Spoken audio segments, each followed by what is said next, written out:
ওকে, সবাইকে ওয়েলকাম।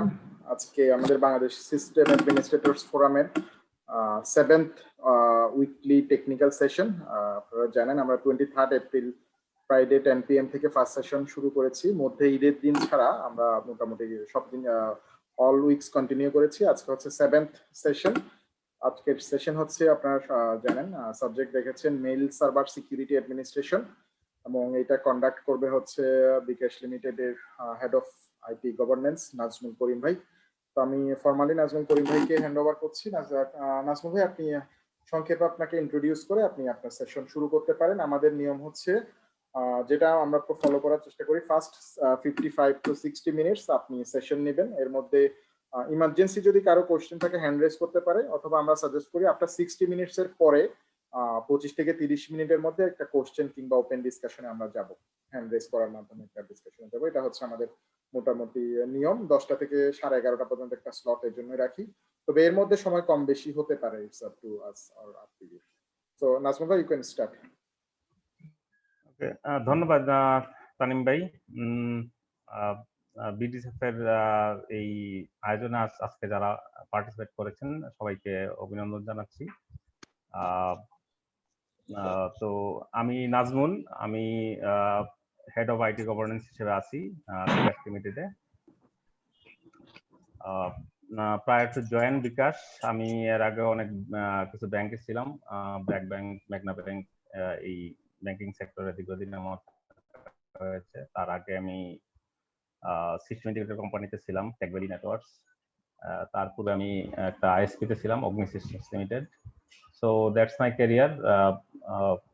তো এখানে একটা জিনিস একটু এক্সপেকটেশনটা আমি আগে থেকে সেট করে নেই, যে topics actually mail server administration, security administration mainly. তো একটা জিনিস একটু আমি ক্লিয়ার করি যে I am not an email administrator at all at my career, at any point of time then, but যেটা হয়েছে যে আমি নেটওয়ার্ক ম্যানেজ করেছি দীর্ঘদিন। আমার ফুল ক্যারিয়ার বলা যায় যে নেটওয়ার্কেরই মানে কোর পিপল আমি একজন। তো সেই হিসাবে যারা মেইল ম্যানেজ করেছেন, তো ওই ধরনের গ্রেট পিপলদের সাথে আসলে আমার থাকার সুযোগ হয়েছে দীর্ঘদিন। আমি সব অর্গানাইজেশনে মোটামুটি তাদেরকে কাছ থেকে পেয়েছি। তো আমি তাদের পেইন পয়েন্ট গুলো দেখছি, স্পেশালি মানে এটা রিয়েলি অবজার্ভ করার মতো। আমি আসলে সব আইটির যতগুলো উইং আছে, সেই নেটওয়ার্ক হোক, সিস্টেম অ্যাডমিনিস্ট্রেশন হোক, কিংবা ডাটাবেজ অ্যাডমিনিস্ট্রেশন হোক, আমার কাছে মনে হচ্ছে যে এই যারা মেইল ম্যানেজ করে, মেইল সার্ভার দেখে, মেইল সিস্টেমকে যারা আপ এন্ড রানিং রাখে, তাদের পরিশ্রমের ধারে কাছে আমার কাছে কেন জানে মনে হয় অন্য কারোটা নাই। রিজন হচ্ছে যে এটা একটা thankless job. Mail is okay, then everything is fine, but কোন একটা সময় কারো একটা মেইল দিলে হলো, কিংবা কারো মেইল বাউন্স করলো, কিংবা কারো কোনো একটা পার্টিকুলার মেইল কোথাও ড্রপ মানে সেন্ড করতে পারলো না, অ্যাটাচমেন্টের সমস্যা, লটস অফ থিং।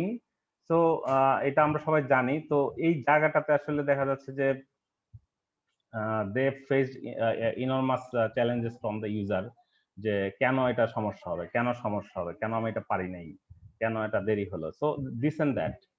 তো ওই জায়গা থেকে আমি আসলে ওই এমপ্যাথির জায়গাটা থেকে আমি সবসময় মেইল যারা ম্যানেজ করছে তাদের সাথে কাজ করেছি, থেকেছি, দেখেছি এবং শিখেছি, এবং চেষ্টা করেছি যে আমার থট প্রসেসটাও তাদের কাছে বলতে, যে কিভাবে আসলে মেইলটা প্রপারলি কাজ করতে পারে, মেইলের স্পেশালি মেইলের সিকিউরিটি নিয়ে।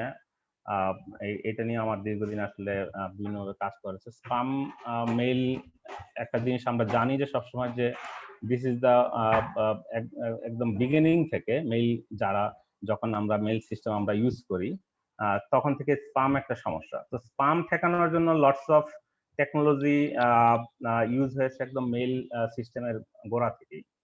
বাট স্ট্রাকচার্ড ওয়েতে এই মেইলের সমস্যাটাকে অ্যাড্রেস করা হলো স্টার্টিং ফ্রম 2000। বেসিক্যালি তখন থেকে কি করে একটা সাইন্ড মেইল পাঠানো যায়, হ্যাঁ, আপনার কিভাবে একটা ডোমেইন কি দিয়ে এটাকে সাইন করে পাঠানো যায়, সো দ্যাট রিসিভিং এন্ডে যাতে এটার অথেন্টিসিটি বা ইন্টিগ্রিটি সম্পর্কে নিশ্চিত হওয়া যায়, এই ধরনের স্ট্রাকচার্ড কাজটা কিন্তু আসলে 2000 সাল থেকেই মোটামুটি শুরু। তো লেটার অন এখানে স্ট্যান্ডার্ড পলিসি ফ্রেমওয়ার্ক আপনারা অনেকে জানেন যে এসপিএফ নামে একটা প্রোটোকল ইন্ট্রোডিউস করা হয়েছে, যেটার কাজ হচ্ছে যে কে মেইল পাঠাতে পারবে, কে মেইল পাঠাতে পারবে, কে পারবে না, এই বিষয়গুলোকে এনশিওর করার জন্য এই যে জার্নিটুকু আসলে টোটালটাই ছিল হচ্ছে যে আমি বলবো যে ইন্ডিভিজুয়ালির প্রচেষ্টা। তার মানে হচ্ছে যে কোন একটা ডোমেইন ওনার যদি তার মেইল সিস্টেমকে সিকিউর করতে চায়, তাহলে তাকে বেসিক কিছু কাজ করতে হবে। সো এই বেসিক কাজগুলো যদি সে করে, তাহলেই তার মেইল সিস্টেমকে সে সিকিউর রাখতে পারবে। বাট এটা কিন্তু এটা এনশিওর করে না যে সে স্পাম মেইল পাবে না, কিংবা তার সে কোনো প্রবলেম ফেস করবে না। সো আমি কেন বললাম যে এটা ইন্ডিভিজুয়ালের প্রচেষ্টা, সেটা হচ্ছে যে এটা লিটারালি সবাইকেই করতে হবে। সো এটা একটা স্ট্যান্ডার্ড যেটা সবাই ফলো করবে। যদি সবাই ফলো করে, তাহলে এটা পারফেক্টলি কাজ করবে। সো এটার লিমিটেশন আসলে এখানে। সো আমরা যদি একটু ওয়ান বাই ওয়ান একটু মানে এই জিনিসগুলা দেখি, লেটার অন আরেকটা প্রোটোকল আসলে ইন্ট্রোডিউস হয়েছে, যেটাকে আমরা ডিমার্ক রেকর্ড বলি। সো এই জিনিসগুলোকে আমরা একটু দেখার চেষ্টা করি। আমি সরি যে আমি আসলে কোনো পাওয়ার পয়েন্ট প্রেজেন্টেশন আসলে এখানে তৈরি করিনি। তো আমি যে জিনিসটা দেখেছি যে লটস অফ কন্টেন্ট অলরেডি এই মেইলের সিকিউরিটি নিয়ে ইউটিউব কিংবা ব্লগ গুলাতে আছে। আমি জাস্ট একটা একদম ভেরি মানে ওল্ড থিং আমি একটু দেখাতে চাই, যেটা আমি 2014 সালে এবং সম্ভবত আমি প্রথম এটা আমি এক্সপ্লোর করেছিলাম ওই ওয়েব পেজটা। তো ওই পেজটাকে আসলে আমি একটু বেজ রাখতে চাই, যাতে এটা, এবং আমার কাছে মনে হচ্ছে দ্যাট ইজ ভেরি মাচ লিবারেলি লেখা হয়েছে এই ব্লগটা এবং আর্টিকেলটা। আমি এটা একটু শেয়ার দিতে চাই আপনাদের সাথে। আমি ওখান থেকে আসলে শুরু করবো। তানিম ভাই, আমি একটু শেয়ার দিতে চাচ্ছি, আপনাকে যদি একটু অ্যালাউ করতেন।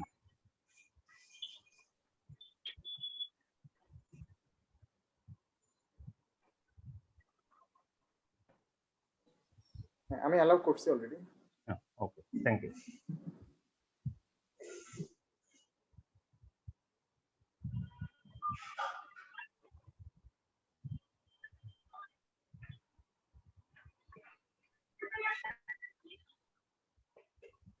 তো এই এন্ড পয়েন্টের এই ব্লগটা 2014 সালের ব্লগ।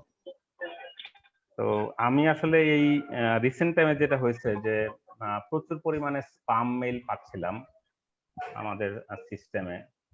তো ওই প্রবলেম থেকে আমি একটা জিনিস তখন চিন্তা করলাম যে কেন আসলে হঠাৎ করে স্পাম মেইল বাড়লো।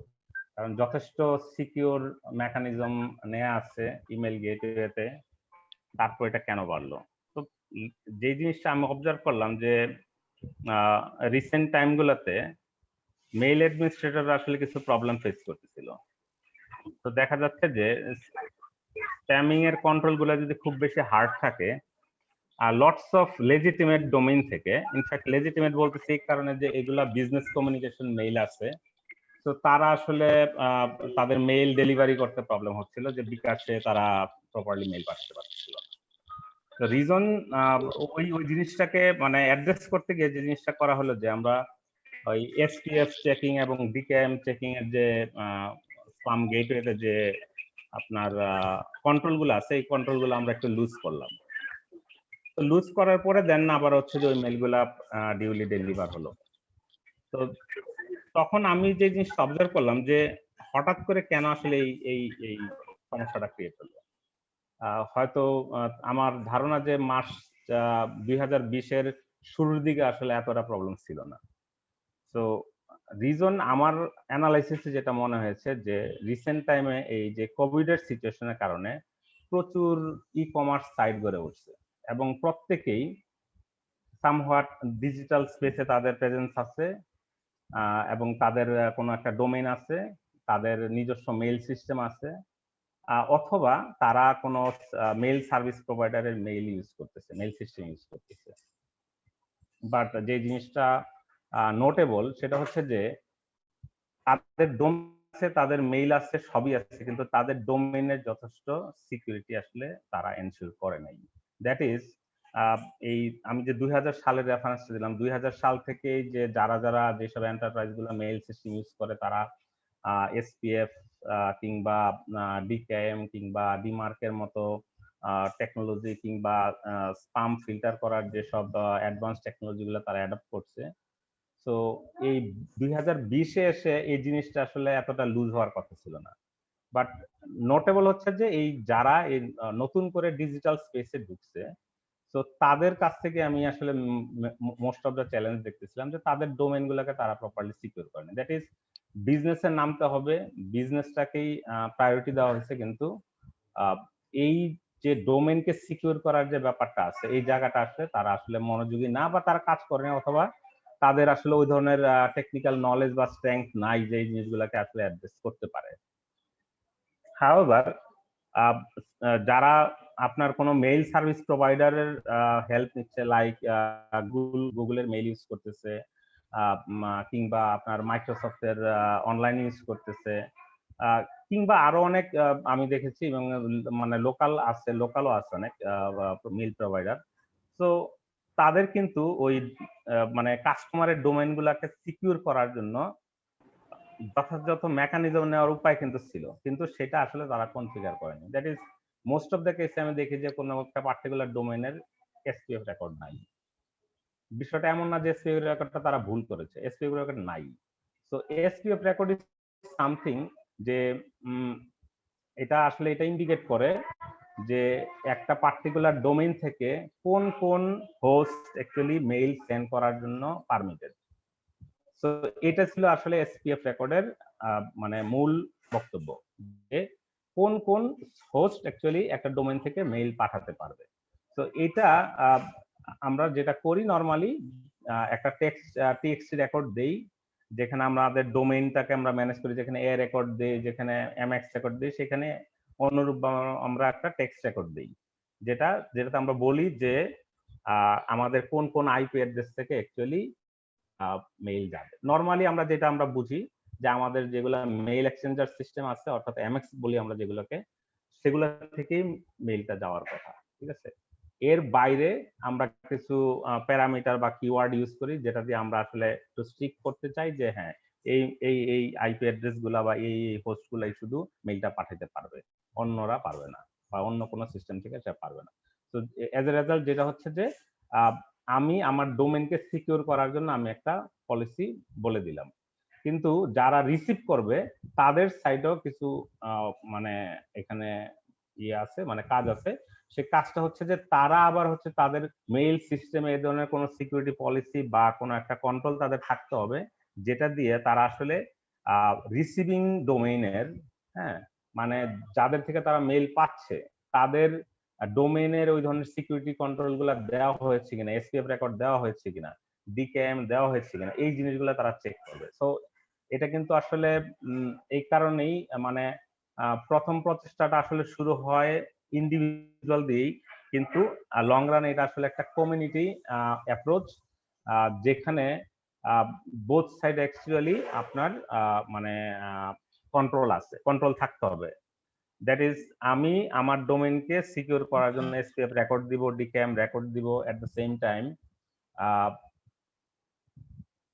আমার মেইল যারা পাবে তাদেরও কিছু অ্যাক্টিভিটিস এখানে আছে, তারা যাতে এটা চেক করে যে হ্যাঁ মেইলটা তারা আমার কাছ থেকেই পেয়েছে কিনা, আমার পারমিটেড হোস্ট থেকেই মেইলটা গিয়েছে কিনা, ঠিক আছে।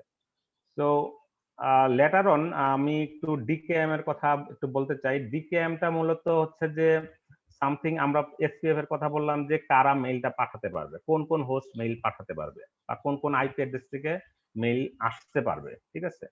আর ডিকেএমটা হলো যে মেইল যে আমি রিসিভ করেছি, মেইলটা আসলে মাঝখানে কোথাও অল্টার হয়েছে কিনা, ঠিক আছে। হয়তো ম্যান ইন দা মিডল হিসেবে, যেহেতু এমএক্স মেকানিজমটা আসলে অনেকটা ওপেন, হ্যাঁ অনেকটাই ওপেন।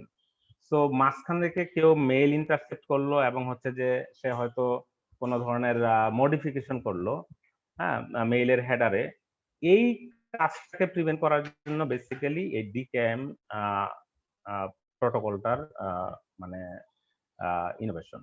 সো মূলত এখানে দুইটা কোম্পানির প্রোটোকলকে আসলে মার্জ করা হয়েছে।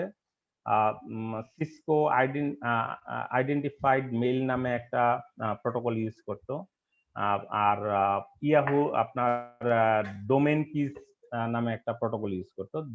দুইটা প্রোটোকলকে আসলে লেটার অন মার্জ করা হয়েছে, মার্জ করে ডিকেএম বলা হচ্ছে, যে ডোমেন কি আইডেন্টিফাইড মেইল।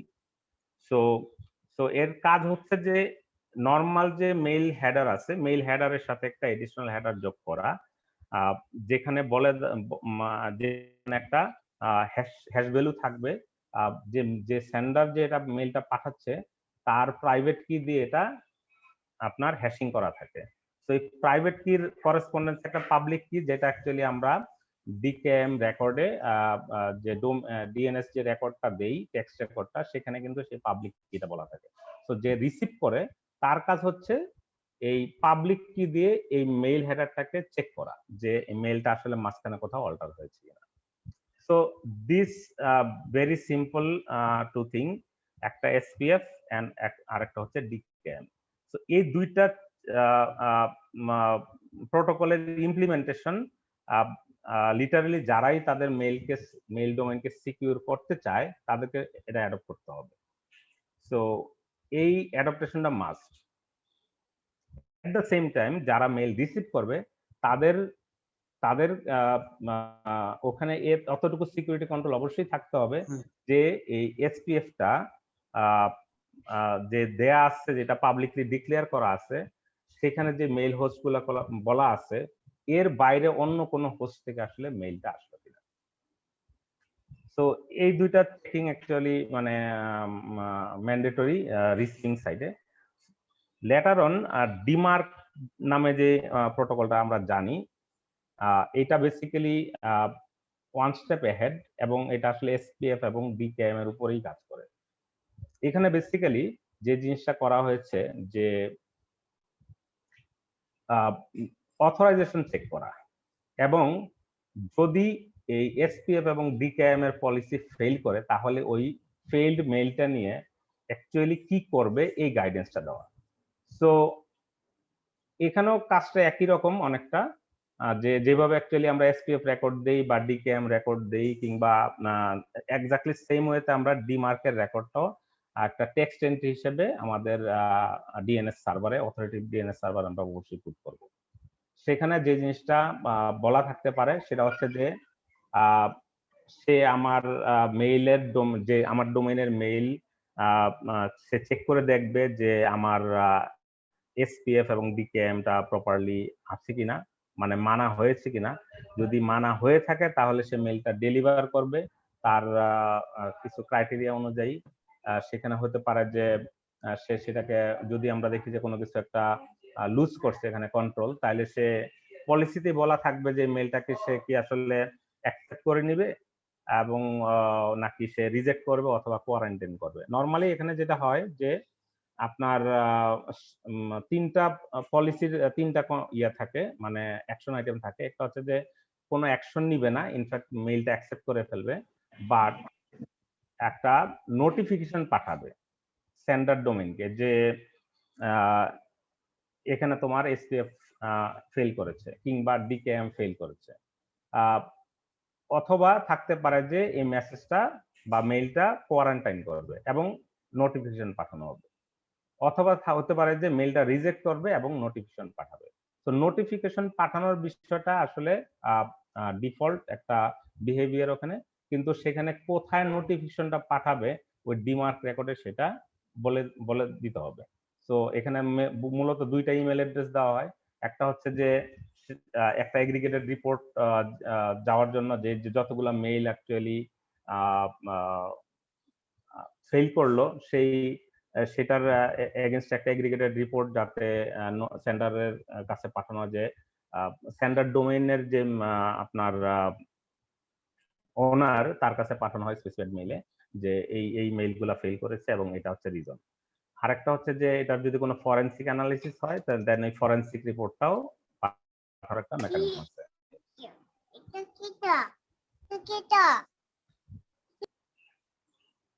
তো আমরা একটু যদি একটু দেখি যে আসলে আমরা যেভাবে বললাম জিনিসটা আসলে কিভাবে কাজ করে। একটা গ্রাফিক্স এখানে আছে, গ্রাফিক্সটাতে আমাদের এখানে খুব স্পষ্টতই বোঝা যাচ্ছে যে সেন্ডিং যে এমটিএ মেইল ট্রান্সফার এজেন্ট আছে, ও মূলত আপনার মেইলটা যখন পাঠায়, হ্যাঁ, মাঝখানে কোনো এমএক্স সেটা বা রিসিভিং এমএক্স সেটা রিসিভ করে, রিসিভ করার পরে ও ডোমেইন নেম সার্ভারের কাছে আসলে কোয়েরি করে দেন হচ্ছে যে সে এই ডিএনএস কোয়েরির এগেনস্টে আপনার যে ক্লেম যে এসপিএফ এন্ট্রি আছে সেটার সাথে সে ম্যাচ করে। যদি সেটা দেখে যে ম্যাচ করছে, দেন সে মেইলটাকে অ্যাকসেপ্ট করে। তো এখানেও আসলে মানে রিসিভিং যে ডোমেইন মানে মেইল সার্ভার আছে, সেখানে যে কন্ট্রোল দেয়া থাকবে সেই কন্ট্রোলটা হতে পারে যে আপনার স্টিল সেটাকে পাস করবে, ঠিক আছে, আবার হতে পারে যে সে এটাকে রিজেক্ট করে দিবে। বাট এখানে ডিপেন্ড করবে জিনিসটা হচ্ছে যে এসপিএফ রেকর্ডটা আসলে কিভাবে দেয়া আছে সেটার উপরে। এসপিএফ রেকর্ডের বেশ কিছু সিনট্যাক্স আছে, আমি সিনট্যাক্স গুলা নিয়ে একটু ডিসকাস করতে চাই।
সিনট্যাক্সের ভিতরে কতগুলো মেকানিজম আছে, তার মধ্যে আপনার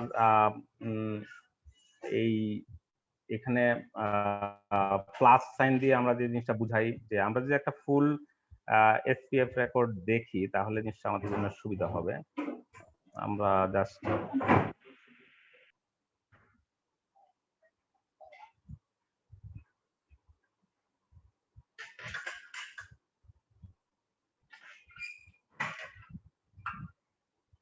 ফর এক্সাম্পল আমরা এই এসপিএফ রেকর্ডটাই দেখি। হ্যাঁ, সো প্রথম অংশটা আসলে এসপিএফ এর ভার্সন হিসেবে ডিক্লেয়ার করা হয়েছে। তারপর হচ্ছে যে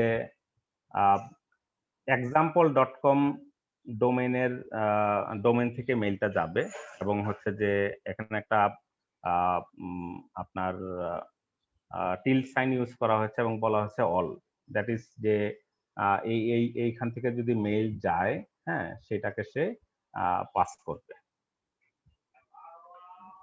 তো আরেকটু স্পেসিফিক উদাহরণ যদি যাই আমরা এখানে বলা হয়েছে যে এমএক্স, যে ওই ডোমেনের যে এমএক্স গুলো আছে, এমএক্স গুলা থেকে যদি মেইল যায়, allow domains MX to send mail for the domain prohibits all other. তো এখানে টিল সাইন এবং মাইনাস সাইন, নরমালি আমরা দুইটা সাইন দেখি, দুইটা সাইনের মিনিং আসলে একই, কিন্তু একটু পার্থক্য আছে। মাইনাস সাইন সাধারণত থাকে একেবারে স্ট্রিক্টলি প্রহিবিট করার জন্য, আর হাইফেন টিল সাইন যখন থাকে, টিল সাইনের কাজটা হচ্ছে যে এটা সে করেসপন্ডিং যদি কোনো ডিমার্ক পলিসি দেয়া থাকে, সে ডিমার্ক পলিসির সাথে সে সেটাকে ম্যাচ করাবে। তো সেখানে হয়তো কিছু গাইডলাইন থাকতে পারে যে এটা সে কি করবে। তো নরমালি আমরা এই এমএক্স টা দিয়েই আমরা কিন্তু আসলে আমাদের মানে রেকর্ডটা দিয়ে ফেলতে পারি। বাট ক্ষেত্র বিশেষে আমরা যেটা করি যে আমরা সাধারণত আইপি অ্যাড্রেস গুলোকে মেনশন করি, হ্যাঁ, এবং সেভাবেই আমরা ইয়ে করি। যে আমি একটা উদাহরণ যদি দেই, যে এখানে আছে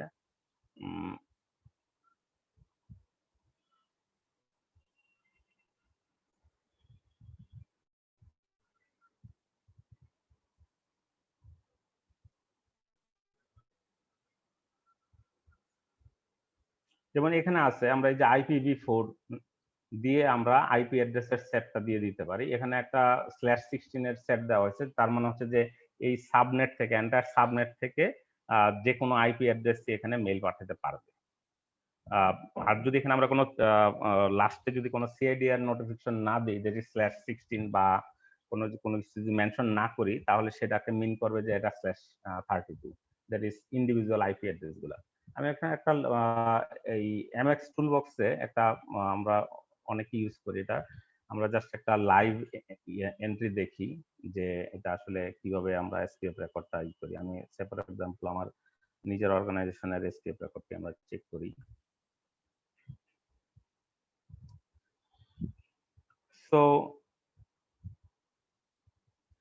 সো এটা একটা ভ্যালিড এসপিএফ রেকর্ড এবং এর অনেকগুলো আপনার প্যারামিটার বা রেজাল্ট সম্পর্কে এখানে ক্লিয়ারলি বলা হয়েছে যে এসপিএফ রেকর্ড আসলে পাবলিশ করা আছে এবং রেজাল্ট আসছে যে হ্যাঁ এটা এসপিএফ রেকর্ড আছে।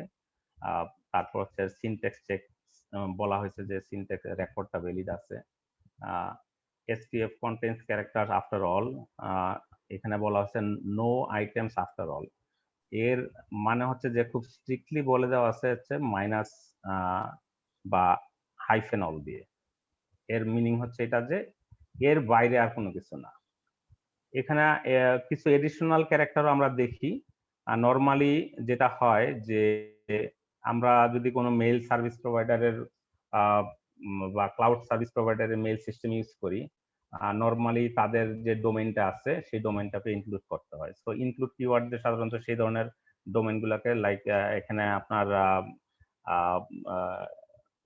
এক্সচেঞ্জ অনলাইনের ক্ষেত্রে outlook.com এর যে এসপিএফটা আছে সেটাকে ইনক্লুড করতে হয়েছে। যারা গুগল ইউজ করেন, গুগলের মেইল ইউজ করেন, তারা হয়তো দেখবেন যে সেখানে গুগলের একটা রেফারেন্স দেওয়া আছে, ডোমেইনের রেফারেন্স দেওয়া আছে। প্লাস আরো যত ইন্ডিভিজুয়াল আইপি আছে যেগুলো থেকে মেইল পাঠানো হয় বিভিন্ন ওয়েতে, তো সেগুলো এখানে মেনশন করতে হবে স্ট্রিক্টলি। আর যদি এখানে হাইফেন, আমি এই জিনিসটা একটু আবার ক্লিয়ার করি যে এখানে আপনার যে এই দুইটা কিওয়ার্ডের ভিতর আসলে পার্থক্যটা কি। এই দুইটা কিওয়ার্ডের ভিতরে একটা পার্থক্য আছে যে এখানে আমরা ক্লিয়ার করব যে এখানে ব্যাখ্যাটা খুব সুন্দর করে তারা দিয়েছে। এই দুইটার মানে হচ্ছে ফেইল অ্যাকচুয়ালি, হ্যাঁ, বাট এই টিল সাইনটা মিন করতেছে হচ্ছে সফট ফেইল, আর হাইফেনটা বা মাইনাস সাইনটা মিন করতেছে ফেইল। দ্যাট ইজ এই অল মেকানিজমের আগে যদি আমরা হাইফেন দেই তাহলে এই অল এর পরে আর কোনো কিছু সে অ্যাকসেপ্ট করবে না, সে এটাকে ফেল করে দিবে। আর সফট ফেল থাকবে, এটার সাথে ডিমার্ক রেকর্ডের একটা রিলেশন আছে। এখানে এই জিনিসটা খুব সুন্দরভাবে বলা হয়েছে যে before ডিমার্ক came along, SPF tried to allow its user to express policy. That is, ডিমার্কটা হচ্ছে যে অ্যাকচুয়ালি একটা মেইলের যদি কোনো SPF কিংবা ডিকেএম যদি ফেল করে, তাহলে সেই মেইলটাকে নিয়ে আসলে কিভাবে ট্রিট করবে রিসিভিং মেইল সার্ভার, সেই পলিসিটা আসলে ডিমার্ক রেকর্ডে বলে দেওয়া থাকে। বাট যখন ডিমার্ক ছিল না তখন এই এসপিএফ রেকর্ড দিয়ে এই ধরনের পলিসিকে আসলে এক্সপ্রেস করা হতো। সো এই জিনিসটাই আসলে এই এই দুইটা সাইনের বেসিক্যালি পার্থক্য। So what should be done if SPF fail? Soft fail was largely interpreted to mean not pass. Fail was interpreted by a few operators to mean not pass and discard the failing email. So এখানে আসলে ডিফারেন্সটা যে এটা pass করে নাই এবং এই pass না করার কারণে এই মেইলটা নিয়ে আসলে সে কি করবে, এই যে পলিসি স্টেটমেন্টটুকু, এই জিনিসটা হচ্ছে যে আপনার এই মাইনাস সাইন বা হাইফেন সাইনের মূল কাজ। সো আমরা যখন মাইনাস সাইন বা হাইফেন সাইন দেই তখন আসলে এটাকে মিন করবে যে যদি এসপিএফ ফেল করে তাহলে মেইলটা ডিসকার্ড করতে হবে। আর যদি এটা টিল সাইন থাকে তাহলে এই এসপিএফ পাস করে নাই কিন্তু পাস না করলে যে মেইলটা সে ডিসকার্ড করবে ওরকম কোনো ইন্ডিকেশন এখানে বা অর্থাৎ সেন্ডারের আসপেক্টে এই ধরনের কোনো ইনস্ট্রাকশন আসলে দেয়া নাই। সো তখন রিসিভিং যে ডোমেইন এই মেইলটা রিসিভ করবে তার মেইল গেটওয়েতে যদি কোনো এক্সট্রিম কোনো পলিসি বলা থাকে সে সেই পলিসি অনুযায়ী সে ট্রিটমেন্টটা নিতে পারে। বাট যখন ডিমার্ক রেকর্ড আসলো তাহলে রিকমেন্ডেড হলো যে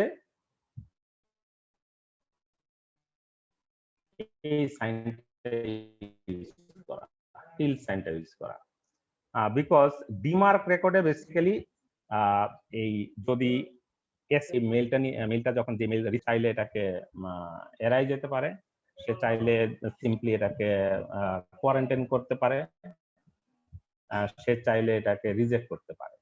তো এই এই যে মেইলটা পাস করে দেওয়া কিংবা রিজেক্ট করা কিংবা কোয়ারেন্টাইন করা এই ব্যাপারগুলো ডিমার্ক রেকর্ডে স্পষ্ট মানে উল্লেখ থাকবে। আমরা একটা লাইভ ডিমার্ক রেকর্ড আসলে আমরা কিভাবে তৈরি করতে পারি আমরা এটার একটা ডেমো এখন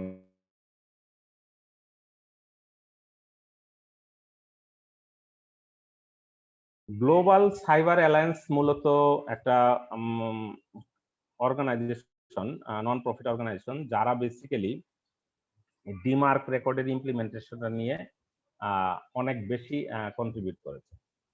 এর পিছনে অনেকগুলো জায়ান্ট কোম্পানি আছে ইনক্লুডিং IBM। সো আপনারা হয়তো ডিএনএস সিকিউরিটির একটা প্রজেক্টের কথা জানেন, কোয়াড9। এটা বেসিক্যালি এদের ইনিশিয়েটিভ ব্যাকএন্ডে।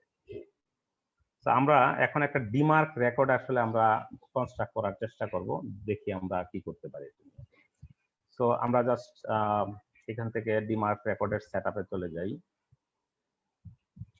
সে ফর এক্সাম্পল আমি এখানে example.com-টাই বলি, যে আমরা example.com ডোমেইনটার আমরা আপনার ডিমার্ক রেকর্ড তৈরি করব। এখানে কিছু নোট দেয়া আছে, নোটটা বেশ নোটেবল, আগে এত নোট ছিল না, তার মধ্যে রিসেন্ট টাইমে জাস্ট এই নোটটা আমি অ্যাডেড হতে দেখতেছি এখানে। সেটা হচ্ছে গুগল অ্যাপস এবং 365 ইউজার যদি হয় তাদের ক্ষেত্রে কিছু ভিন্নতা আছে ইমপ্লিমেন্টেশনের। সো এখানে বেসিক্যালি তাদের এই জিনিসটা আসলে একটু রিড করে আসতে হবে এখানে। তো যাই হোক, আমি example.com এর একটা ডিমার্ক রেকর্ড তৈরি করার চেষ্টা করি।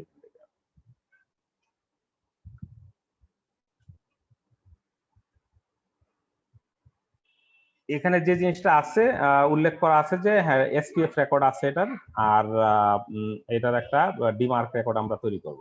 আমরা এটা সিলেক্ট করি এবং নেক্সট যাই। সো দেন নেক্সট, মূলত পলিসি স্টেটমেন্ট গুলো এখান থেকে শুরু। There are 3 policy level which can be set for demarc. Those are none. নানের মিনিং হচ্ছে যে reports possible suspicious mail message but all mail is sent to inbox. That is report সিল করবেন, হ্যাঁ, পসিবল যত সাসপিশিয়াস মেইল মনে হবে আপনি সেটা রিপোর্ট করবেন, কিন্তু সব মেইলই ইনবক্সে ডেলিভার করবেন, সেটা সাসপিশিয়াস হোক আর নন সাসপিশিয়াস হোক। সো এখানে নানের পাশে কিন্তু রিকমেন্ডেড শব্দটা লেখা আছে, এটার পিছনে রিজন আছে, আমরা এটা পরে এক্সপ্লোর করতেছি। দেন তারপর যে জিনিসটা আছে যে কোয়ারেন্টাইন, আমরা ড্রপ ডাউন থেকে কোয়ারেন্টাইন সিলেক্ট করতে পারি, আবার রিজেক্টও সিলেক্ট করতে পারি। তো এখানে কোয়ারেন্টাইনে বলা আছে যে fail SPF DKM policy, then message is sent to spam or junk folder. রিজেক্টে বলা আছে fail SPF or DKM policy, then message is dropped and not to delivered at all, এবং মেইলটা ডেলিভারি করা হবে না, ড্রপ করা হবে।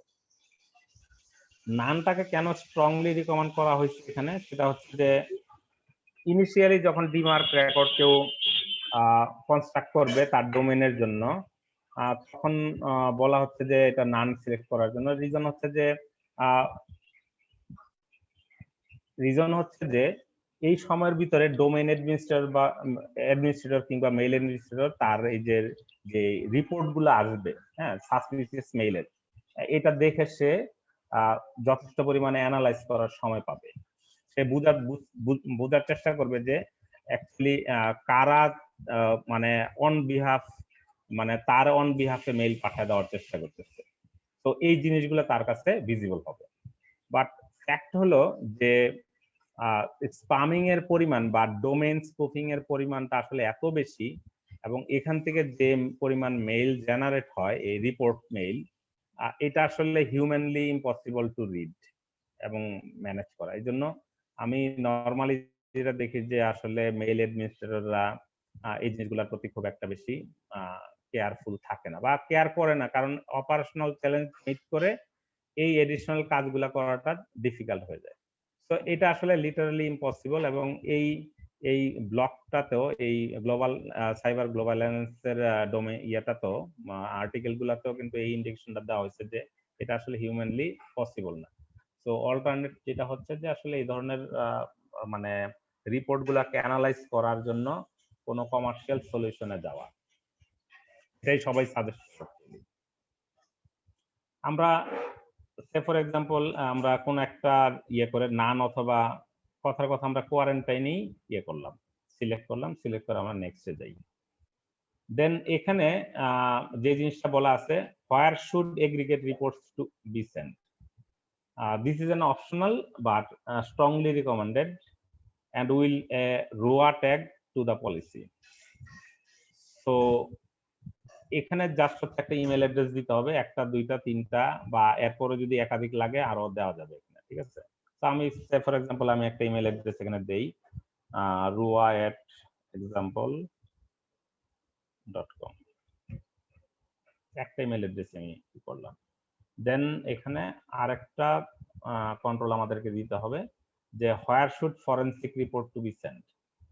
তো এখানেও ঠিক একইভাবে আমরা আরেকটা মেইল অ্যাড্রেস দেই এখানে।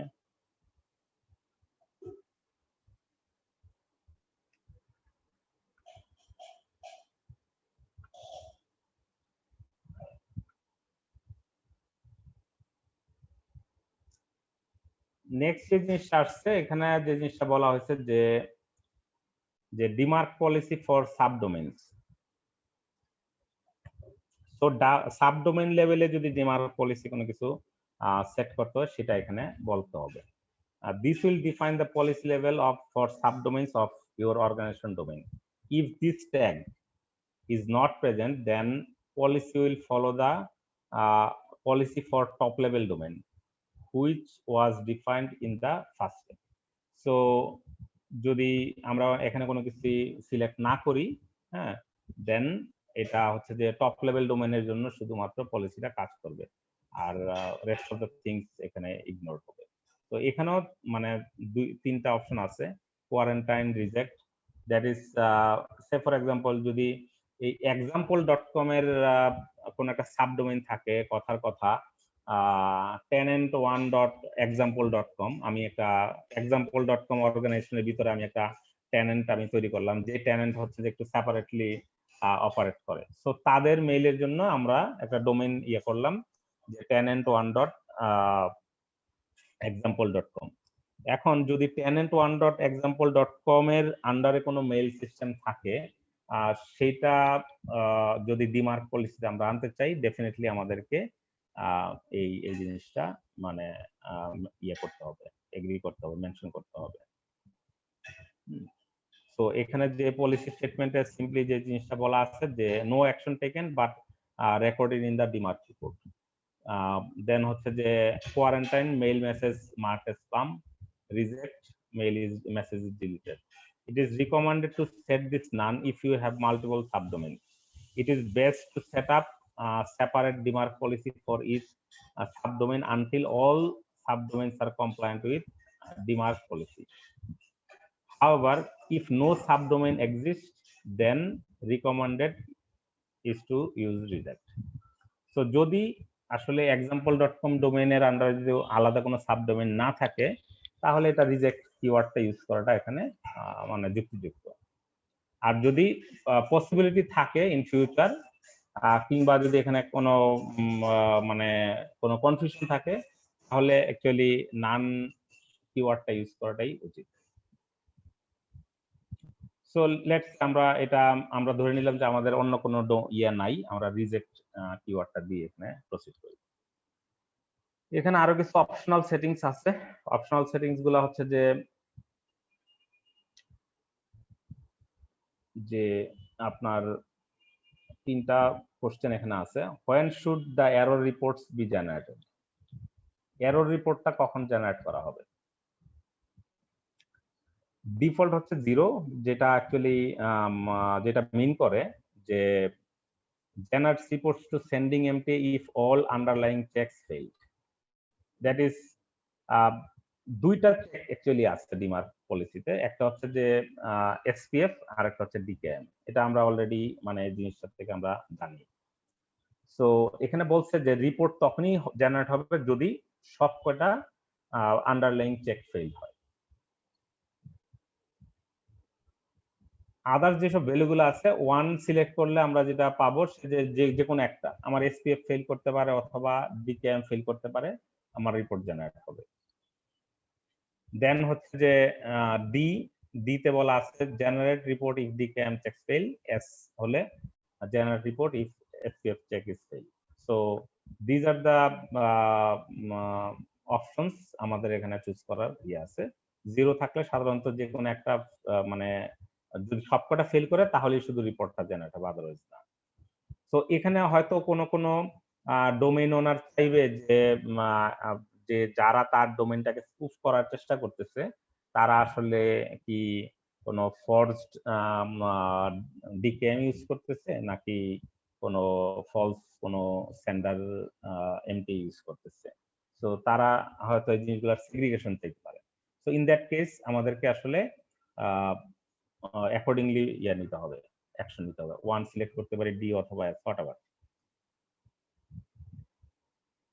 দেন হচ্ছে যে যখন ডিকেএম ফেল করবে বা এসপিএফ ফেল করবে, এখানে কিছু অ্যালাইনমেন্টের ব্যাপার আছে পলিসিতে, সেই অ্যালাইনমেন্ট গুলা ঠিক করতে হবে। অ্যালাইনমেন্টে যে জিনিসটা থাকে রিল্যাক্স, অর্থাৎ এই পলিসি সম্পর্কে অ্যাকচুয়ালি আমরা মানে রিল্যাক্স থাকবো নাকি স্ট্রিক্টলি ফলো করব, এই জিনিসটাই আসলে আছে। দুইটাতেই একই বিষয়, either strict or relax. So relax যেটা মিন করে relax default is not defined. Relax হচ্ছে ডিফল্ট ইফ নট ডিফাইন্ড, আমরা যদি কোনো কিছু ডিফাইন না করি। allows for any subdomain defined in the DKIM header. Strict হচ্ছে the standard domain name must match the domain in the DKIM header exactly. Standard ডোমেইনটা অবশ্যই ডিকেএম হেডারে যেই ডোমেইনটা মেনশন করা আছে এটার সাথে এক্স্যাক্টলি ম্যাচ করতে হবে। সো আমরা এখানে স্টিক দিয়ে করব, কারণ আমরা চাচ্ছি যে এটা ম্যাচ করুক। সেম গোস টু এসপিএফ, আমরা এসপিএফটাও এখানে স্টিক করে দেই। তো এখন একটা জিনিস নোটেবল, সেটা হচ্ছে যখন আমরা এসপিএফ এখানে স্টিক করলাম, সেখানে ওই যে এসপিএফ রেকর্ডে আমরা অল কিওয়ার্ডের আগে যে মাইনাস সাইন ইউজ করতাম সেইটা আসলে আমাদের দরকার নেই। এই এক্স্যাক্টলি এই কারণটাতেই দরকার নেই।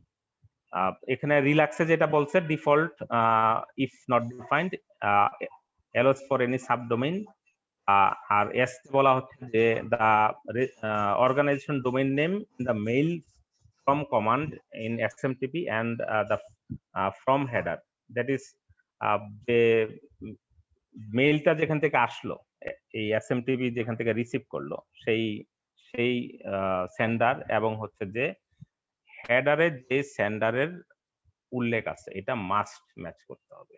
ঠিক আছে, তো এই দুইটা জিনিস ম্যাচ করলে দেন সে মেইলটাকে সে অ্যাকসেপ্ট করবে। তারপর আরেকটা অপশনাল জিনিস আছে, সেটা হচ্ছে যে percentage of message subject by DMARC policy. যে আপনি চাচ্ছেন যে আপনার ডোমেইনের 100% মেইলই ডিমার্ক পলিসি দ্বারা পলিশ হবে। সো নরমালি আসলে যারা ডিমার্ক পলিসি দেয় তারা কেউ আসলে এটাকে টুইক করে না, এটা আসলে 100%ই থাকে। কারণ এটা দেয়াই হয়েছে যে আপনার ডোমেইনের মেইল যাতে কেউ স্পুফ করতে না পারে। তো স্পুফিংটা ঠেকানোই যেহেতু উদ্দেশ্য, সো এখানে 100% থাকাটাই স্বাভাবিক। বাট মানে ইনিশিয়ালি হয়তো কেউ এটাকে কমায় দিতে পারে। একটা কনটেক্সটই পারে, সেটা হচ্ছে যে যখন আসলে 100% বলবো, তখন আসলে যে জিনিসটা হবে, নাম্বার অফ মেইলের সংখ্যা অনেক বেশি থাকবে। সো রিপোর্টের পরিমাণ অনেক বেশি আসবে।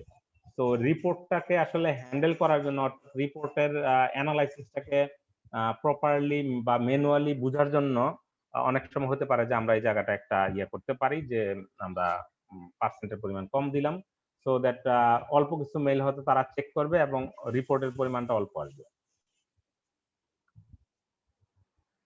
দেন আরেকটা আছে রিপোর্টের ফরম্যাট নিয়ে এখানে ইয়ে করা আছে যে এখানে দুইটা ফরম্যাট আছে। সো এখানে আসলে RFC 5965 এই জিনিসটা ডিফাইন করছে। সো এটা জাস্ট রিপোর্টের ফরম্যাটের ইস্যু, অন্য কোনো কিছু না। আর হচ্ছে রিপোর্টিং ইন্টারভেলটা বলা আছে যে কত সেকেন্ড পরে পরে রিপোর্ট করবে। এখানে আসলে আমরা যেটা করি নরমালি 24 ঘন্টা আসলে ইয়া থাকে আর কি। তো এই সেকেন্ডটা মিন করছে যে 24 ঘন্টা। তো 24 ঘন্টায় আমরা একটা রিপোর্ট এক্সপেক্ট করতেই পারি। That's it. সো এরপর ফিনিশ দিলে যেটা হবে যে আসলে একটা রেকর্ডের ফরম্যাট চলে আসবে। এই ফরম্যাটটা জাস্ট আমাদেরকে যেটা করতে হবে, টেক্সট রেকর্ড আকারে ডিএনএস সার্ভারে পাবলিশ করতে হবে এই record. So this is as simple as that. এটা খুবই সহজ জিনিস। তো এখন এই কেন আসলে সহজ জিনিস হলো, সহজ জিনিস নিয়ে আলোচনাটা হচ্ছে এই কারণেই যে এই যে অ্যাক্টিভিটিটা এটা আসলে সবাইকে করতে হবে। এটা আসলে কমিউনিটি ইনিশিয়েটিভ আমি বলবো। যদিও এটা স্টার্ট হচ্ছে কোনো একজন ইন্ডিভিজুয়ালের মাধ্যমে, কিন্তু এটা আসলে কমিউনিটি ইনিশিয়েটিভ। আমি যদি আমার ডোমেইনটাকে সিকিউর করতে চাই তাহলে আমি পলিসিগুলো নিয়ে কাজ করব। এট দ্য সেম টাইম যে মেইলটা রিসিভ করবে, কারণ যে মেইল রিসিভ করবে সে যদি কোনো স্পাম মেইল রিসিভ করে বা কোনো ফিশিং মেইল রিসিভ করে যেটা মনে হচ্ছে যে সিমস যে example.com থেকে গিয়েছে, কিন্তু আসলে এটা example.com এর মেইল না। হ্যাঁ, তো রিসিভিং এন্ড যদি এই ধরনের চেক পয়েন্ট গুলা তার এখানে না বসায়, তাহলে example.com এর ডোমেইন ওনার তার ডোমেইনটাকে সে সিকিউর করলো, দ্যাটস ট্রু। কিন্তু যে রিসিভ করতেছে চান্স আছে যে সে আসলে ফিশিং মেইল পাইতে পারে, ফলস মেইল পাইতে পারে, চান্স আছে, every chance. This is reason because যে এই চেকিংটা আসলে বোথ এন্ডে কাজ করতে হবে। তার মানে রিসিভিং যে করবে তাকে অবশ্যই যথাযথ মেইল সিকিউরিটি তার মেইল সার্ভারের আগে ইমপ্লিমেন্ট করা লাগবে। মেবি মেইল গেটে অথবা কোনো সফটওয়্যার স্পাম ফায়ারওয়াল বা মেইল গেটওয়ে বসাইতে পারে মেইল সার্ভারে এমবেডেড অবস্থায়, সেটাও হতে পারে। অথবা কোনো থার্ড পার্টি প্রোভাইডার যে মেইল সিকিউরিটি প্রোভাইড করে তাদের হেল্প নিতে পারে। বাট তাকে আসলে কিছু মানে অ্যাকশন নিতে হবে। বোথ ওয়ে অ্যাকশন নিলে অ্যাকচুয়ালি একটা সিকিউর মেইলিং সিস্টেম আপনার পসিবল। তো এই যে বিষয়গুলো, এগুলো মূলত আসলে এই তিনটা প্রোটোকল নিয়ে আসলে কথা বলা, এসপিএফ, ডিকেএম এবং ডিমার। আদার দেন দিস আরো কিছু ইনিশিয়েটিভ নেওয়া যেতে পারে মেইল আসলে সিকিউর করার জন্য। অর্থাৎ মানে যে ডোমেইন ওনার, হ্যাঁ, যার কাছ থেকে মেইলটা যাবে তার আসপেক্টে বলতেছি। সেটা হতে পারে যে নরমালি অর্গানাইজেশনের থেকে দুই ধরনের মেইল আসলে যায়। একটা হচ্ছে ইউজার ইনিশিয়েটেড ইমেইল, আর একটা হচ্ছে যে system generated mail. User initiated mail যেটা আসলে নরমালি আমরা হিউম্যান বিং মেইলটাকে আমরা প্রসেস করি, মেইল সেন্ড করি কাউকে, ঠিক আছে? তো দিস এন্ড দ্যাট। আর কিছু সিস্টেম জেনারেটেড মেইল আছে লাইক নোটিফিকেশন অথবা কোনো অ্যাপ্লিকেশন মেইল পাঠাইতে পারে অ্যালার্ট হিসেবে। ফাইন্যান্সিয়াল ইনস্টিটিউট গুলোর জন্য যেটা হয় যে কাস্টমারকে স্টেটমেন্ট পাঠানো হয়, সেগুলো হতে পারে। সো সো মেইল কিছু মেশিন জেনারেটেড বা অ্যাপ্লিকেশন জেনারেটেডও থাকতে পারে, ঠিক আছে? তো যারা মেইলটাকে ম্যানেজ করবে উইদিন অ্যান অর্গানাইজেশন, তাদের এখানে আসলে একটা রোল আছে। এখানে রোলটা হলো যে তাদেরকে তাদের মেইল সিস্টেমে একটু সেপারেশন আনতে হবে। সেপারেশনটা হচ্ছে এরকম যে হিউম্যান বিং যে মেইল সিস্টেমটা ইউজ করবে অ্যাপ্লিকেশনকে সেই মেইল সিস্টেমটা ইউজ করতে না দেওয়া। রিজনটা কেন কেন আসলে এটা মানে আমরা দিব না? তার কারণ হচ্ছে যে একজন হিউম্যানের পক্ষে অ্যাকচুয়ালি হিউজ পরিমাণে স্পাম মেইল পাঠানো পসিবল না, বা ইন্টেনশনালিও ইভেন। বাট একটা অ্যাপ্লিকেশন সিস্টেম থেকে স্পাম অথবা এক্সেসিভ মেইল যেতে পারে। রিজন হচ্ছে যে যে কোড অ্যাপ্লিকেশন কোড অ্যাকচুয়ালি মেইলটা জেনারেট করতেছে সেখানে যে কোনো বাগ থাকে বা কোনো আপনার এরর হয়, কিংবা কোনো হিউম্যান মিস্টেকও থাকতে পারে সে জায়গায়, তো সেখান থেকে কিন্তু থাউজেন্ডস অফ মেইল জেনারেট হওয়ার একটা চান্স থাকে। তো যেটা আসলে হয়তো এই এক্সেসিভ মেইল যখন আপনার কমন মেইল সিস্টেম থেকে বের হবে, তখন কিন্তু যারা মেইলগুলা পাচ্ছে, যেসব ডোমেইন এই মেইলগুলা রিসিভ করবে বা সিস্টেমগুলো রিসিভ করবে, তাদের যদি কোনো রেট লিমিটিং ফিল্টার দেওয়া থাকে কিংবা কোনো সিকিউরিটির ফিচার এনাবল করা থাকে, যেটা আসলে আপনার একটা অ্যাবনরমালিটিকে ইন্ডিকেট করবে, সেই ক্ষেত্রে এই যে ডোমেইন স্ট্যান্ডার্ড ডোমেইনের ডোমেইনটা কিন্তু আপনার ব্ল্যাকলিস্টেড হওয়ার একটা চান্স আছে। লাইক আমার এটা একটু খেয়াল আছে, আমি একটু পিছনের দিকে চিন্তা করি যে 2013 বা 14 সালের কথা। প্রথম বেসিক্যালি আমি তখন ব্র্যাক ব্যাংকে ছিলাম। একটা ইস্যু আমরা ফেস করছি, সেটা হচ্ছে যে সিস্টেম থেকে অ্যাকচুয়ালি স্টেটমেন্ট দেয়, তো লেজিটিমেট ওয়ে, সব প্রসেসই লেজিটিমেট ছিল। তো সেখান থেকে আপনার হিউজ পরিমাণে মেইল যেত। তো একটা সিস্টেমই ছিল আলাদা যে যেখান থেকে আসলে মেইলটা যাবে, কমন মেইল সার্ভার ইউজ করা হতো না। তারপরও আপনার ডিকেএম পলিসিটা একটা মানে স্ট্রিক্ট অ্যাপ্লাই করলো হচ্ছে ইয়াহু, তারপর জিমেইল, প্রবাবলি দুইটা কোম্পানি, মানে মেইল সার্ভিস প্রোভাইডার। তো আমরা কোনো গুগলে মেইল পাঠাতে পারতেছিলাম না, কোনো জিমেইল অ্যাড্রেসে মেইল পাঠাতে পারি নাই, তারপর কোনো ইয়াহু অ্যাড্রেসে পাঠাতে পারতেছিলাম। কারণ হচ্ছে যে ডিকেএম পলিসিটা তারা স্ট্রিক্টলি ইমপ্লিমেন্ট করছে তাদের সিস্টেমে। তো যখনই আসলে হিউজ পরিমাণে মেইল যাচ্ছিল, তখন গুগল এবং হচ্ছে ইয়াহু মার্ক করতেছিল যে এটা নিশ্চয়ই কোনো স্পামার, কারণ এতগুলা মেইল আসার কথা না। তো তখন আমরা তাদের পলিসি ঘেটে যেটা দেখলাম যে যদি স্ট্যান্ডার্ড ডোমেইন হিসেবে আমরা যদি ডিকেএম এর এন্ট্রি না দেই, রেকর্ড না দেই, ডিক্লারেশন না দেই, তাহলে আমাদের মেইল আসলে অ্যাকসেপ্ট করা হবে না। তো তখন আসলে এই মানে মানে বিষয়টা অত্যন্ত নতুন ছিল আমাদের জন্য, বাট আমরা যা হোক এটা তখন একটা টেকনিক্যালি মানে ওয়ার্কআউট করে যেই সিস্টেম থেকে মেইলটা যাইতো সেটার জন্য আমরা ডিকেএম রেকর্ড দেওয়ার ব্যবস্থা করি, তারপর মেইলটা স্মুথ হয়। সো এটা ছিল একটা লেজিটিমেট প্রসেস, কিন্তু অনেক ইলেজিটিমেট প্রসেসও দেখার আমার আসলে সুযোগ হয়েছে বিভিন্ন সময়, বিভিন্ন এই আমার ক্যারিয়ারের মধ্যে।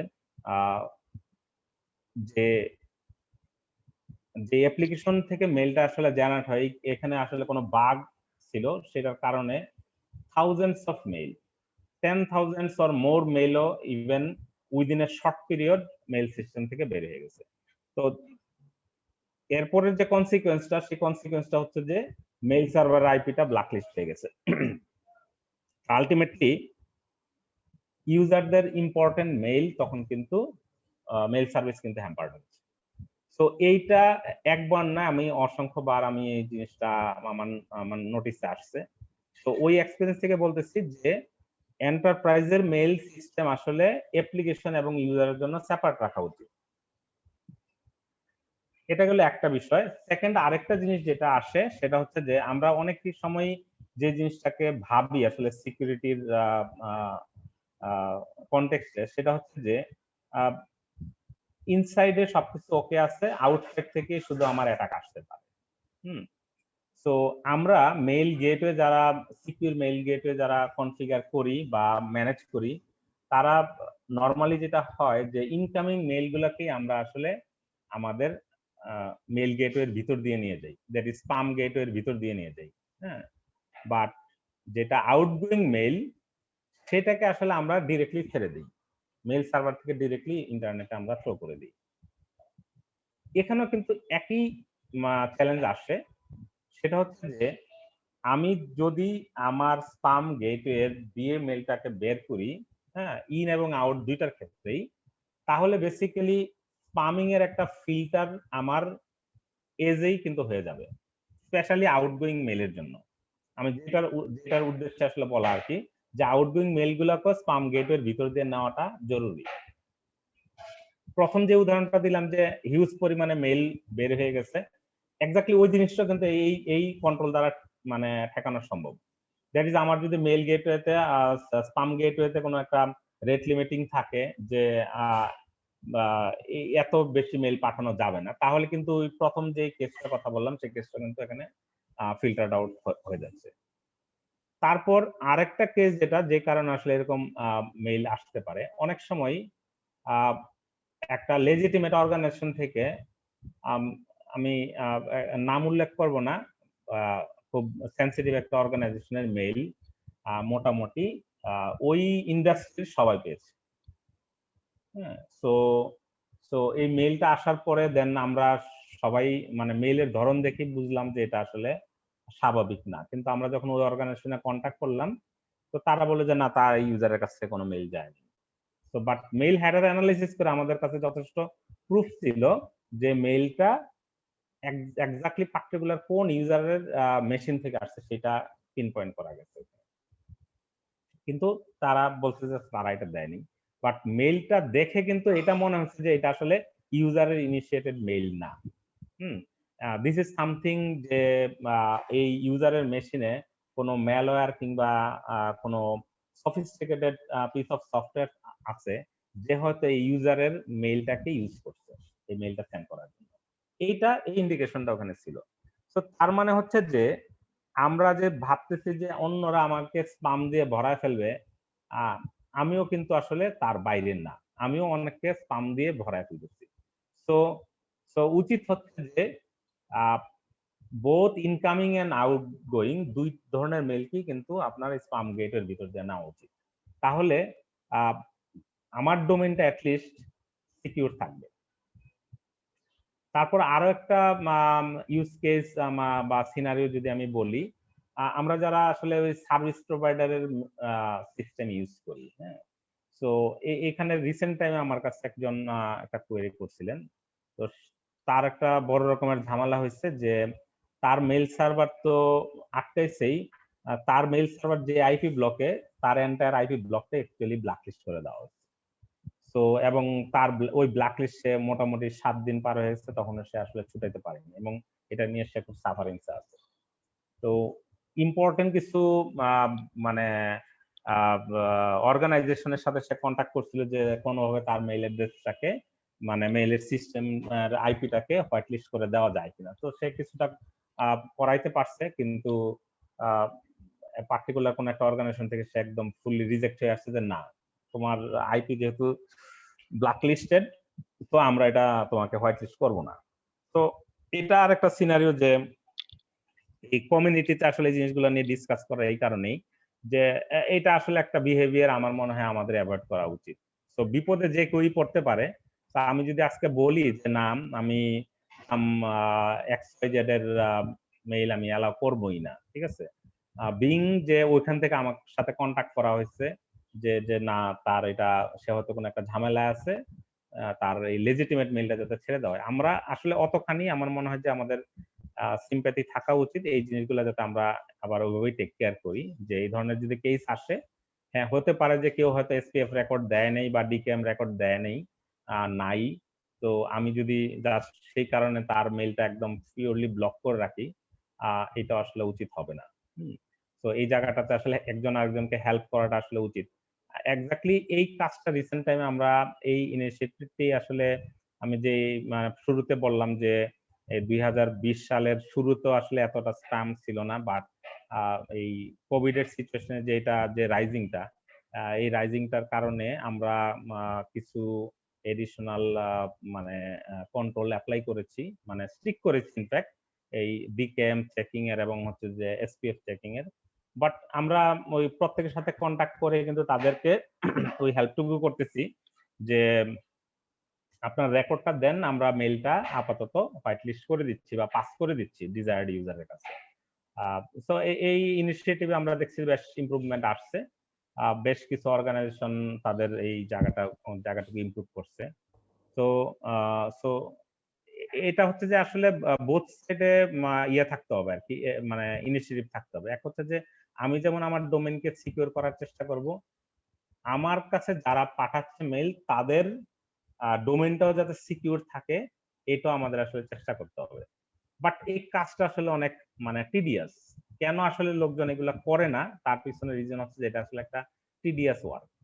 বাট আমার কাছে যেটা মনে হয় যে আমরা আসলে অনেক high thought security solution apply করতেছি ডে বাই ডে, এবং সিকিউরিটির জন্য, স্পেশালি মেল সিকিউরিটির জন্য আমাদের প্রচুর ইনভেস্টমেন্টও যাচ্ছে। প্রত্যেকে ইনভেস্ট করতেছে, প্রতিটা অর্গানাইজেশনে করতেছে, কিন্তু ডিজায়ার্ড রেজাল্ট আসলে আসতেছে না। ডিজায়ার্ড রেজাল্টটা না আসার পিছনে রিজন হচ্ছে যে বেসিক হাইজিন রাখার জন্য, মানে হাইজিন এনশিওর করার জন্য যে কাজগুলা করতে হবে, এইগুলা যখন আমরা মিস করি, আমরা তখন হচ্ছে যে অ্যাডভান্স কিছু জিনিস নিয়ে চিন্তা করি। হ্যাঁ, তো আমার মনে হয় যে অ্যাডভান্স জিনিস অবশ্যই আমরা নিয়ে কাজ করব। Definitely there is some danger regarding email, but basic যে কাজগুলো আছে, যার যার ডোমেইনটাকে সিকিউর করা, হ্যাঁ, এবং অন্য ডোমেইনের মেইল রিসিভিং এর সময় এডিশনাল লেয়ার অফ চেকিং রাখা, যে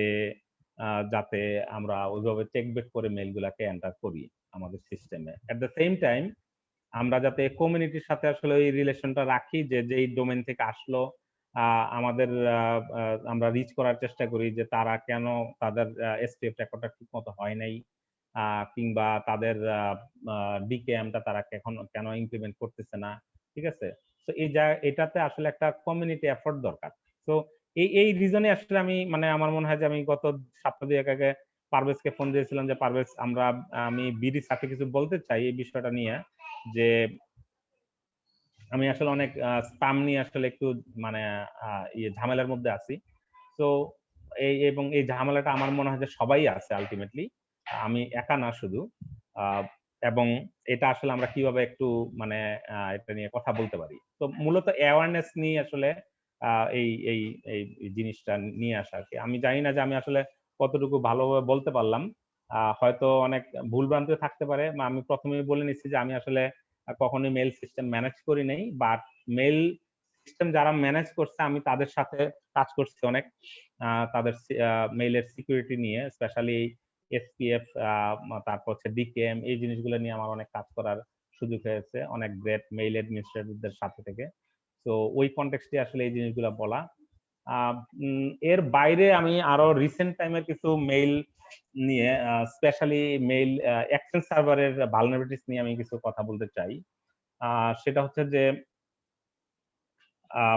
আমরা রিসেন্ট টাইমে সোলারউইন্ডের যে অ্যাটাকটার কথা শুনলাম, সেই অ্যাটাকটার একটু জিস্ট যদি বলি, যারা অ্যাকচুয়ালি আপনার সোলারউইন্ডের সিস্টেমটাকে হ্যাক করেছে, তাদের উদ্দেশ্য কিন্তু আসলে সোলারউইন্ডকে ক্ষতিগ্রস্ত করা না, যতটুকু তার চেয়ে বেশি ছিল যে সোলারউইন্ড যারা ইউজ করে তাদেরকে ক্ষতিগ্রস্ত করা।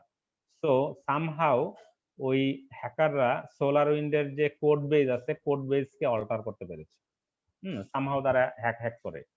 তো যখন ওই সোলারউইন্ডের লেটেস্ট কোড বেজ গুলা বিভিন্ন অর্গানাইজেশন যারা সোলারউইন্ড ইউজ করে, আমরাও সোলারউইন্ড ইউজ করি, যখন এটা মানে ইমপ্লিমেন্ট করে, তখন আসলে হ্যাকাররা ওই সব অর্গানাইজেশন গুলাকে অ্যাকচুয়ালি হ্যাক করে অনেক অকারেন্স এখানে ঘটাইছে। তো এই যে হ্যাক হওয়া অর্গানাইজেশনদের লিস্ট যদি আমরা দেখি, এর মধ্যে কিন্তু Microsoft is one of them. Microsoft, Cisco, হ্যাঁ, অর্থাৎ বিগ প্লেয়াররা, মানে বিগ প্লেয়ারদের নাম জানার পরে অ্যাকচুয়ালি আমরা বুঝতে পারলাম যে বিগ প্লেয়াররা সবাই আসলে সোলারউইন্ড ইউজ করে। Actually SolarWind is so much popular, মানে নেটওয়ার্ক ম্যানেজমেন্ট বা সার্ভার ম্যানেজমেন্ট সিস্টেমের হিসেবে। সো এটা অনেক ইউজ করে। সো সোলারউইন্ডের এই ভালনারেবিলিটির কারণে এটা কিন্তু ক্ষতিগ্রস্ত কিন্তু সবাই হয়েছে। এবং বেশ কিছু রিউমার আছে ডার্ক ওয়েবে যে মাইক্রোসফটের এন্টায়ার কোড বেজই পাওয়া যাচ্ছে সাম কিছু ডলার খরচ করলেই। অবশ্য পরিমাণটা কম না, অনেক বেশি। তো কেউ যদি আবার কৌতূহলী হয়ে ডলারটা খরচ করতে চায়, বিলিভ যে তারা হয়তো ধরাও খেতে পারে, কারণ ওটা হয়তো মাইক্রোসফটের কোড বেজ নাও হতে পারে। তো এনিওয়ে, বলার উদ্দেশ্য হচ্ছে এটাই যে মাইক্রোসফটের এক্সচেঞ্জ সার্ভারের ভালনারেবিলিটিটা ধারণা করা হচ্ছে যে এইটার কনসিকুয়েন্স। কারণ যেহেতু মাইক্রোসফট ক্লোজ সোর্স একটা অর্গানাইজেশন, তো তার সোর্সে কোনো ভুল আছে এই জিনিসগুলা কিন্তু এত সহজে এত নেকেডলি ধরা পড়তো না। বাট রিসেন্ট টাইমে 2 দফায় আমরা দেখছি যে অনেকগুলা সিভি প্রকাশিত হয়েছে মাইক্রোসফটের, এবং এগুলা মাইক্রোসফট কিন্তু খুব ইমার্জেন্সি প্যাচিং করার কথা বলছে। তো এই ইমার্জেন্সি প্যাচিং যারা করতে পারে নাই তাদের অনেকের মেল সিস্টেমে কিন্তু আসলে মানে আমরা রিসেন্ট টাইমে এখানে বিসিসি কাজ করে, সার্ট কাজ করে, সার্টের রিপোর্ট আমরা দেখেছি, বেশ কিছু অর্গানাইজেশনের নাম এখানে আসছে। এ নিয়ে সেটা ইম্পর্টেন্ট না, ইম্পর্টেন্ট হচ্ছে যে সিস্টেমের প্যাচিং করাটা আসলে মানে একটা রেগুলার প্র্যাকটিস হওয়া উচিত আমাদের। এটা এখন হয়তো এক্সচেঞ্জ 2 দিন পরে অন্য কোনো কিছু হতে পারে, বাট এই প্যাচিং আসলে খুব জরুরি।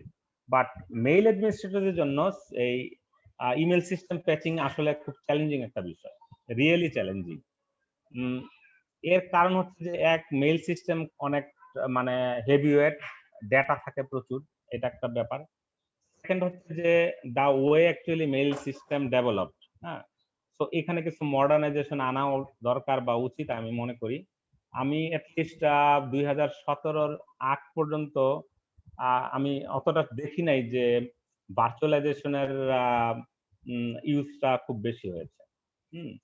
তো যারাই মেইল ইউজ করতো তাদের mail server dedicated bare metal সিস্টেমে চলছে। তো সবসময় প্যাচিং করার সময় এডিশনাল লেয়ার অফ কেয়ার রাখা উচিত যে একটা প্যাচিং করলাম, যদি সেটা ফেল করে তাহলে আমার মেইল আর কাজ করবে না। তো এখানে টেস্টিং করার ব্যাপার থাকতে পারে এবং আছে। কিন্তু টেস্ট প্ল্যাটফর্ম গুলো আমি যেটা খেয়াল করি যে অতটা প্রোডাকশনের ইকুয়াল থাকে না। ইভেন আসলে মেইলের টেস্ট প্ল্যাটফর্ম খুব কম অর্গানাইজেশনই ম্যানেজ করে, ঠিক আছে, যে ইভেন আমাদের কাছে নাই, ঠিক আছে। তো আসলে প্রোডাকশন সিস্টেমে আলটিমেটলি প্যাচিংটা করতে হয়, বাট থাকা উচিত, আমি যেটা ফিল করি আর কি। কিন্তু থাকা উচিত বলাটা যত সহজ, বিষয়টা কিন্তু আসলে সহজ, অতটা সহজ না। কিন্তু ওয়ে আছে এখান থেকে আসলে মানে একটু এলিভেট করার নিজেকে। সেটা হচ্ছে যে ভার্চুয়ালাইজেশনের যুগ যেহেতু আছে, আমরা এখন ওই যুগে আছি ইনফ্যাক্ট। তো মেইল সিস্টেম গুলোকে বেয়ার মেটালে না রেখে ভার্চুয়াল প্ল্যাটফর্মে রাখাটা আমার কাছে ওয়াইজার মনে হয়। ওয়াইজার মনে হচ্ছে এই কারণে যে ব্যাকআপটা প্রপারলি নেওয়া যায়, এবং যদি কোনো কারণে আপনার মেইল এর প্যাচিং করতে গিয়ে কোনো প্রবলেম ক্রিয়েট হয়, ব্যাকআপ থেকে এটা ইজিলি রিস্টোর করা যাবে। হোয়ারএজ বেয়ার মেটাল হলে এই প্যাচ গুলাকে আবার আনইনস্টল করা, এটা যে আবার আগের সেটা ফিরে আসবে, এটা কিন্তু আসলে কোনো মানে চান্স খুব কম, হয়তো মানে ভুল হইতে পারে এখানে, ঠিক আছে। তো আমার মনে হয় যে এই জায়গাগুলোতে মেইল অ্যাডমিনিস্ট্রেটর মনোযোগ দিতে পারে, তাদের রেগুলার প্যাচিং কিন্তু মাস্ট। এই স্পেশালি এক্সচেঞ্জ সার্ভারের ভালনারেবিলিটির পরে আমাদের এই জায়গাটাতে আসলে অনেক বেশি কেয়ারফুল থাকতে হবে এই জায়গাতে। এবং প্যাচিং, এটা আসলে আমার ধারণা যে মাইক্রোসফট যেভাবে প্যাচ রিলিজ করে every probably biweekly or weekly টুইসডেতে, সেই অনুযায়ী আমাদের আসলে প্যাচিং গুলাকে, যদি মেইল সার্ভারের কোনো এক্সচেঞ্জ সার্ভারের কোনো ইস্যু আসে, আমাদের প্যাচিং করা উচিত। এর বাইরে আদার্স যেসব মেইল সিস্টেম গুলো আছে, আই বিলিভ যে সবার ক্ষেত্রে আসলে বক্তব্য একই, প্যাচিং করার সুযোগ থাকলে ডেফিনেটলি, মানে অর্থাৎ যদি কোনো সিভিয়ার কোনো ইয়ে থাকে, ভালনারেবিলিটিস থাকে, সিস্টেমকে অবশ্যই প্যাচ করা উচিত, অবশ্যই প্যাচ করতে হবে, এটা যাতে মানে আমরা মিস না করি। So that's it. I believe that অনেকে হয়তো কোশ্চেন আছে এখানে, আমি দেখি একটু। নাজমুল ভাই, থ্যাংক ইউ। আমি কোশ্চেনে আসছি। সম্ভবত ফার্স্ট শঙ্কর দা হ্যান্ড রেজ করছে, আমি ওখানে যাওয়ার আগে আমি একটু জিস্ট বলি। আমি আপনাকে প্রথমেই চমৎকার একটা প্রেজেন্টেশন নিয়েছেন এবং পুরাটাই হচ্ছে আপনার বেসড অন ইউর এক্সপিরিয়েন্সেস এবং সবকিছু আমার কাছে আমি প্রথম থেকে শুনছিলাম। প্রত্যেকটা পয়েন্টই খুব আসলে আমার এখানে যারা অ্যাডমিনিস্ট্রেটর আছে সবার জন্য ফ্রুটফুল। এসপিএফ বলেন, ডিকেএম বলেন এবং ডিমার্কিং পলিসি করার জন্য যে ইমফেসাইজেশন এবং নিজের ডোমেইনকে সিকিউর রাখা এবং আদার ডোমেইন কমিউনিকেশনের সঙ্গে যাতে সিকিউর রাখা যেটা গুরুত্ব দিয়েছেন, এটা অবশ্যই আমার মনে হয় should be highest priority for all mail administrators. লাস্টের দিকে এসে যেটা বললেন প্যাচিং এর জন্য, আসলে ভেরি ট্রু যে টেস্ট এনভায়রনমেন্ট আমাদের ম্যাক্সিমাম অনেকেরই নাই। এখন ভার্চুয়ালাইজেশনের যুগ, আমরা প্যাচিং এর জন্য টেস্ট এনভায়রনমেন্ট রাখতে পারি। আর আরেকটা গুরুত্বপূর্ণ পয়েন্ট আছে যেটা আমরা হয়তো ইনকামিং এর জন্য যেভাবে প্রায়োরিটাইজ করি সিকিউরিটি, যেটা আউটগোয়িং এর জন্য করি না, ওইটাকেও আপনি খুব গুরুত্ব দিয়েছেন। কমিউনিটি রিলেশনেরটাকেও এমফেসাইজ করেছেন। সবগুলো পয়েন্টই আমার কাছে মনে হয়েছে খুব ইফেক্টিভ। এবং আবারও থ্যাংক ইউ। আমি ফার্স্ট ডিসকাশন পয়েন্টে যাব। শঙ্কর, আপনি যদি আনমিউট করে কোশ্চেন করতেন আর কি। আসসালামু আলাইকুম নাজমুল ভাই। ওয়ালাইকুম সালাম। জি, আমি আসলে আমার প্রশ্ন না, নাজমুল ভাইয়ের লাস্ট পোর্শনটা আমার সবচেয়ে বেশি ভালো লাগছে। এটারই সূত্র ধরে একটা কথা একটু বলতে চাইতেছিলাম, যেটা হয় নাজমুল ভাই খুব সুন্দর করে উপস্থাপন করছে যে মানসিকতা চেঞ্জের ব্যাপারটা নিয়ে, যেটির ক্ষেত্রে আমরা অনেকটা স্ট্রিক্ট থাকার চেষ্টা করি। সো এই ক্ষেত্রে আমি আরেকটা জিনিস একটু অ্যাড করতে চাই, সেটা হচ্ছে নাজমুল ভাই, আমরা মানসিকতার দিক থেকে যদি এইভাবে চিন্তা করি, অনেক সময় মেল অ্যাডমিনিস্ট্রেটরদের সাথে কমিউনিকেশন করতে হয় বিভিন্ন রেসপেক্টে। হ্যাঁ, তো ইস্যু নিয়েই আমরা সবচেয়ে বেশি কমিউনিকেশন করি। মানসিকতাটার কথা এখানে এজন্যই আসছে, অনেক সময় থাকে যে আমার কোনো প্রবলেম নাই, মানে আমার দিক থেকে ধারণা থাকে আমার কোনো প্রবলেম নাই। হ্যাঁ, প্রবলেম হয়তো আপনার দিকে। ঠিক আছে, আমি এই জিনিসটা অনেক বেশি ফেস করছি বিভিন্ন মেল সিস্টেমে। আমি যে কয়েকটা মেল সিস্টেম ইউজ করছি, বিভিন্ন সময় অন্যান্য অ্যাডমিনিস্ট্রেটরদের সাথে কমিউনিকেট করতে গিয়ে এইরকম একটা প্রবলেম ফেস করি যে আমার কোনো প্রবলেম নাই। তো আলটিমেটলি আপনি যদিও এটা সিকিউরিটি নিয়েই আপনি প্রেজেন্টেশনটা দিয়েছেন, বাট আমার সবচাইতে বেশি মানে আমি প্লিজ যে আপনি লাস্টের দিকে এই জিনিসটা এত সুন্দরভাবে প্রেজেন্ট করছেন যে আমাদের ডেফিনেটলি মানসিকতা চেঞ্জ আনতে হবে। মানে আমরা আসলে সবাই সবাইকে হেল্প করতে হবে এই জায়গাটাতে। দ্যাটস ইট, আসলে আর কিছু না আর কি। Thank you. ইনফ্যাক্ট আসলে মানে এটা খুব জরুরি কাজ করতে গেলে, কারণ কেউই আসলে আইসোলেটেড কোনো কিছু না। এবং এখানে আরেকটা জিনিস একটু অ্যাড্রেস করতে হবে যে আমরা যখন বলবো যে আমাদের এটা আসলে প্রবলেমটা নাই, আমরা যাতে যথেষ্ট টেকনিক্যালি অ্যানালাইসিস করে জিনিসটা বলি এবং মানে ফার্স্ট সাইডেও আসলে যদি কোনো কিছু অ্যানালাইসিস করার আমার সুযোগ থাকে, আমি যাতে ওইটাও করি। হ্যাঁ, সো এইটা ইম্পর্টেন্ট যে আমি অবশ্যই আপনার মানে আদার এন্ডের যে সমস্যাটা আছে সেটা নিয়েও আমি আসলে একটু মাথাটা ঘামাবো। হ্যাঁ, যদি আমি ওই অ্যানালাইসিসটুকু করি, তাহলে যদি আমি ওইখান থেকে যদি বলি যে না ভাই আমার সমস্যাটা অ্যাকচুয়ালি আমার না, সমস্যাটা আপনার, তাহলে আমাকে আসলে টু দা পয়েন্ট আসলে দেখানো উচিত যে আসলে আপনার প্রবলেমটা এই জায়গাতে। সো ওইভাবে আসলে করা হচ্ছে। আর আরেকটা জিনিস হচ্ছে যে মানে কথা বলার ধরনের মধ্যে আসলে অনেক অনেক বিষয় আছে যে আমি যখন পোলাইটলি বলবো, দেন ডেফিনেটলি আমার জন্য আমি বলবো যে আমার হিমালয় জয় করা হয়ে গেছে, হিমালয় পাহাড়ে ওঠার দরকার নেই, পর্বতে ওঠার দরকার নেই। সো এখানে এই পোলাইটনেসটা আমাদের টেকনোলজি সেক্টরে খুব জরুরি দরকার। আমরা এখানে কোনোভাবেই অ্যারোগেন্ট হব না, কি বয়স কি ছোট বড়, মানে রেসপেক্ট একটা ইম্পর্টেন্ট বিষয় এখানে। ওকে, নেক্সট কোশ্চেন। আচ্ছা, একটা কোশ্চেন মানে যে চ্যাটে আসছে যে এসপিএফ রেকর্ড আসলে আমরা কতগুলো আইপি অ্যাড করতে পারি, হাউ মেনি হোস্ট। ওকে, এরকম কোন স্ট্রিক্ট কোন গাইডলাইন আমি আসলে এখন পর্যন্ত দেখি নাই। তবে একটা মেসেজ মাঝে মাঝে পাই আমরা যে টু মেনি হোস্ট একটা মেসেজ আসে, একটা এরর কোড আসে। হ্যাঁ, তো আমাদের নিজেদের রেকর্ড আমরা যে দেখছি, যেটা আপনার এখানে প্রায় আমরা 7টা না 8টা আইপি অলরেডি উল্লেখ করছি এখানে, প্লাস আউটলুক প্রোটেকশনের রেকর্ডটা আছে। ইট ডিপেন্ড মানে অর্গানাইজেশনের নিডের উপরে। হ্যাঁ,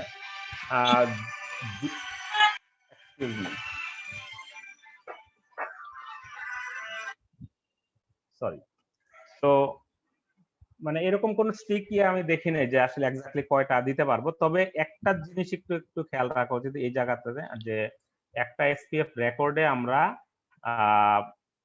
আইপি লিখতে পারি অনেকগুলো, ঠিক আছে, কিন্তু নাম্বার অফ এসপিএফ রেকর্ড কয়টা দিতে পারবো সেটা কিন্তু একটা বিষয় আছে। এখানে আমি একটু বলে নেই যে ইনিশিয়ালি যখন এসপিএফ রেকর্ডটা শুরু হয় তখন ডিএনএস রেকর্ডে এসপিএফ নামে একটা টাইপ ছিল আলাদা, মানে তখন কিন্তু এটাকে টিএক্সটি রেকর্ড হিসেবে দেওয়া হতো না, ঠিক আছে।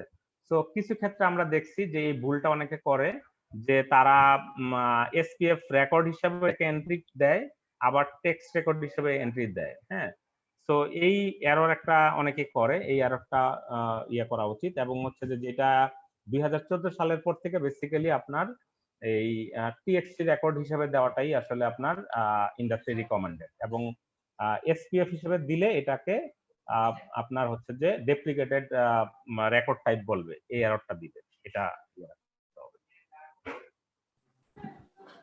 জি। নেক্সট কোশ্চেন আপেল মাহমুদ ভাই, যদি কোশ্চেন। ভাই কেমন আছেন? আলহামদুলিল্লাহ। আচ্ছা, আমি একটা জিনিস শেয়ার করতে চাচ্ছিলাম। আমার লাস্ট উইকে একটা এক্সপেরিয়েন্স। আমি একটা সার্ভার ম্যানেজ করি, তো দেখছিলাম আমার কিন্তু এই যে এসপিএফ বা ডিএনএস এ টেক্সট রেকর্ড এটা সবই ঠিক ছিল, বা যে রিলে হোস্ট ওপেন রিলে এগুলো অফ করা ছিল, জাস্ট আমার হোস্টে ছিল।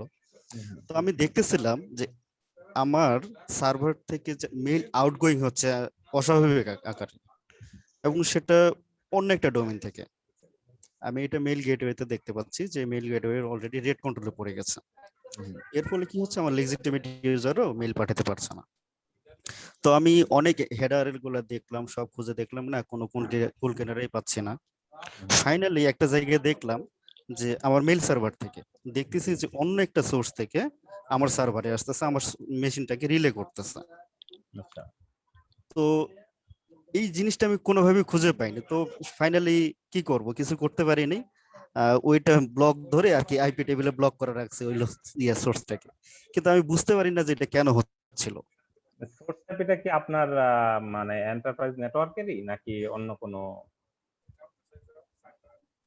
সোর্স আইপিটা যেটাকে আপনি ব্লক করে রাখছেন আইপি টেবিলসে? ওইটা বাইরের একটা আইপি, বাইরের আইপি। হ্যাঁ, /24 ধরে ব্লক করে রাখছিলাম। মানে আমি ভাবলাম যে এই সোর্সে কি আমাকে রিলে করে ইউজ করতেছি কিনা। আসলে আমি তো রিলে ইয়াটা বন্ধ করে রাখছি, ওপেন রিলে বা মাই নেটওয়ার্কে যেগুলো দিয়ে রাখি এগুলো সবই রাখছি, শুধু সিঙ্গেল একটা হোস্ট দেওয়া ছিল, আমার হোস্টটা, যে রিলে করলে আমারটাই পারবে। কিন্তু আমি দেখতেছি যে না, এটা হচ্ছে না। অন্য অন্য ভিন্ন ডোমেইন নেম থেকে আমারটাকে ইউজ করে, মানে মানে মেইল সোর্স হচ্ছে, মানে ইয়াতে মেইল ফিল্টারে দেখতে পাচ্ছি যে মেইল সোর্স হচ্ছে আমার সার্ভারটা, কিন্তু ডোমেইন হচ্ছে আলাদা।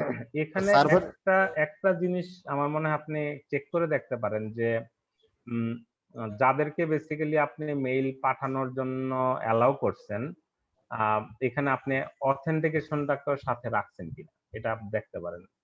মানে অনেক সময় হয় যে মানে অথেন্টিকেশন নাই, তো জাস্ট হচ্ছে আপনি হয়তো আইপিটা অ্যাড করে দিয়ে আপনি অ্যালাউ করতেছেন, বাট অথেন্টিকেশন না থাকলে তখন এই কাজটা হওয়ার একটা চান্স আছে। আমি কয়েকটা কেসে দেখছি এরকম যে আনঅথেন্টিকেটেড সোর্স থেকে এই মেইল হবে।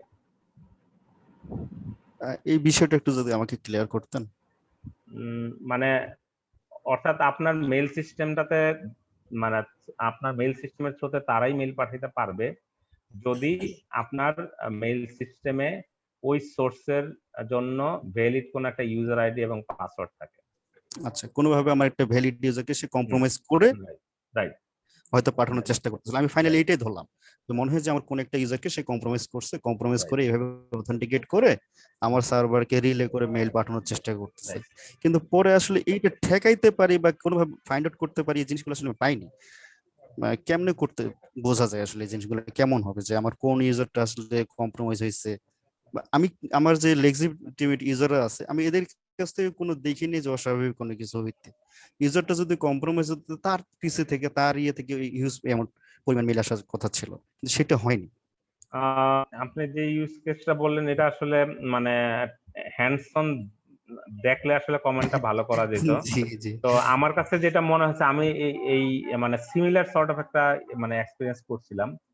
তো পরবর্তীতে যেটা করতে হয়েছিল যে ওই অথেন্টিকেশনের ব্যাপারটা আমি ওই সিস্টেমে অন থাকতে দেখিনি আর কি। হ্যাঁ, সো মানে আইপি অ্যালাউ করা আছে, কিন্তু আনঅথেন্টিকেটেড ইউজাররা মেইল করতে পারতো। সো আমি যখন অথেন্টিকেশনটাকে সাজেস্ট করলাম যে এটা অন করে দেওয়া হোক, দেন আমি ওটা দেখছি যে এটা সব কিছু আমি এতটুকু সিমিলারিটি, তাহলে আপনার সাথে হয়তো আমি প্রাইভেটলি পরে এটা নিয়ে করতে পারি আর কি। আচ্ছা ঠিক আছে, আমি এটা শেয়ার করব আপনার সাথে ইয়েটা।